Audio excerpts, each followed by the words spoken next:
यह एक ऐसी अभागन की दास्तां है जिसने प्यार की खातिर सब कुछ छोड़ दिया। प्रेमी से शादी कर हंसी खुशी से जिंदगी जीना चाहती थी, लेकिन करनाल जिले के शेखपुरा जगीरा की रूबीना का यह सपना पूरा न हो सका, जिसके साथ वह खुशी खुशी जिंदगी जीना चाह रही थी। इसके लिए उसने अपना धर्म छोड़ दिया, अपने माता पिता छोड़ दिए, अपना गाँव छोड़ दिया, लेकिन इसके बाद भी उसके पति की हैवानियत कम नहीं हुई।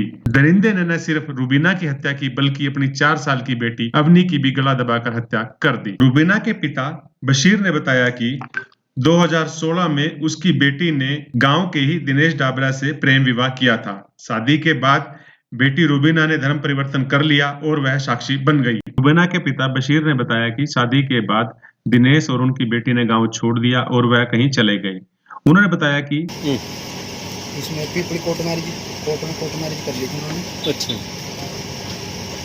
तो क्या शादी के बाद लड़का तंग कर रहा था क्या उसको? हाँ, कई बार फ़ोन आते थे, बस वो रोकती थी, किसी तंग नहीं कर रहा। तो हमारे तो मतलब कि हमारी तरफ से तो हमें पता भी नहीं था कहाँ रखते हैं वो, बस ये नहीं बताती थी कि हम यहाँ पे रखते हैं।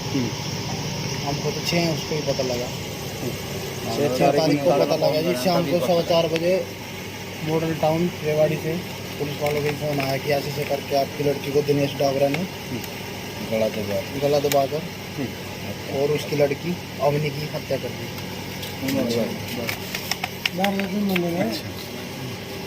तो उसके बाद आप लोगों ने क्या किया?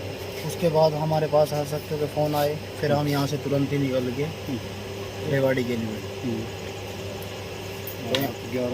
तो हम वहाँ 11 बजे के करीब पहुँचे। तो बस कंप्लेंट की, फिर उनकी सुबह हमें वहाँ पर ले जाया गया जहाँ पर ये दुर्घटना घटी थी, कृष्णा नगर। फिर उसके बाद अस्पताल गए, बस दिखाया हमारे को। तो लड़की की डेड बॉडी की बहुत हालत ख़राब थी, नाइट पे बहुत निशान थे, लिल्ली थी नाइट पे, अवनी की भी और रूबीना उर्फ साक्षी। तारीख को सुबह आए 12 बजे के करीब। लड़का कितना पढ़ा लिखा है? लड़का को पता नहीं जी, वैसे वहाँ पर जॉब करता था, कौन सी कंपनी थी वो। फ़ोन ले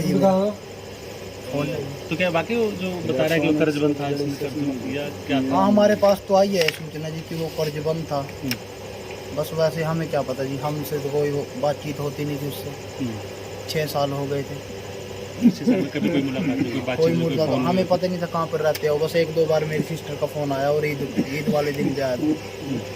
मम्मी से कह रही थी कि ईद कैसे बनी, बस मम्मी ने कहा कि ठीक ही बनी, और बस ये कह के रोने लग गई और फ़ोन काट दिया। तो 6 मई को हमको पता ही लगा था कि ऐसे से करके ये दुर्घटना घटी। उसके बाद हम गए, पोस्टमार्टम हुआ, तो हमें उसकी डेड बॉडी अवनी और रूबीना की डेड बॉडी हमें सौंप दी। हमने गांव में आके कब्रिस्तान में उनको दफना दिया। तो अब क्या अब वो पेश हो गया है, उसको पुलिस वालों ने पेश कर लिया है जी। कहाँ से पकड़ा उसे? पता नहीं किया। गाँव से पकड़ा पुलिस?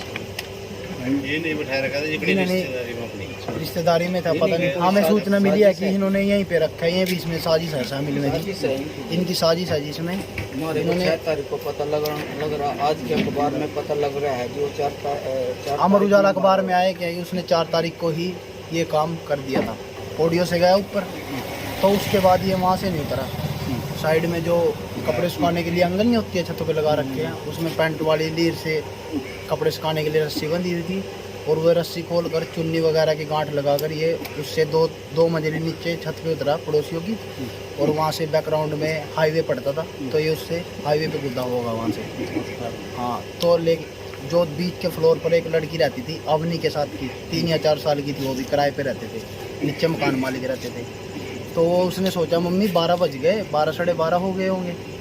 उसने सोचा मम्मी अवनी नहीं आई और ना ऊपर खड़का कूड़, तो वो खेलने के लिए उसके पास जाती थी। फ्रेंड थे वो आपस में, अवनी और वो, उसका नाम था कीटू, पता नहीं कुछ ऐसे ही था, लड़की का, छोटी का। तो फिर उसकी मम्मी भी उसके पीछे पीछे चली गई। फर्श था पैडियों पे भी सारों को, भाई इतनी धूप हो रही है, इसके गुड़िया के पैर जल जाएंगे। हमको तो बताया गया यही। तो वो ऊपर गए तो उन्होंने देखा कि ये मृत अवस्था में दोनों अवनी और रूबीना बेड पे पड़े थे।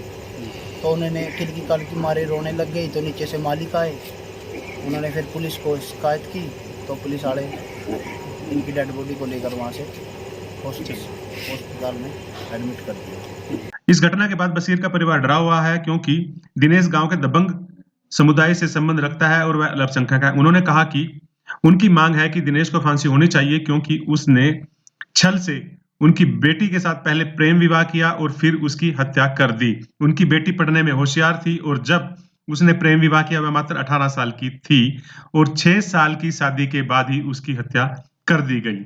उन्होंने कहा कि उन्हें इंसाफ चाहिए और इंसाफ के लिए वह किसी भी हद तक संघर्ष करने को तैयार हैं।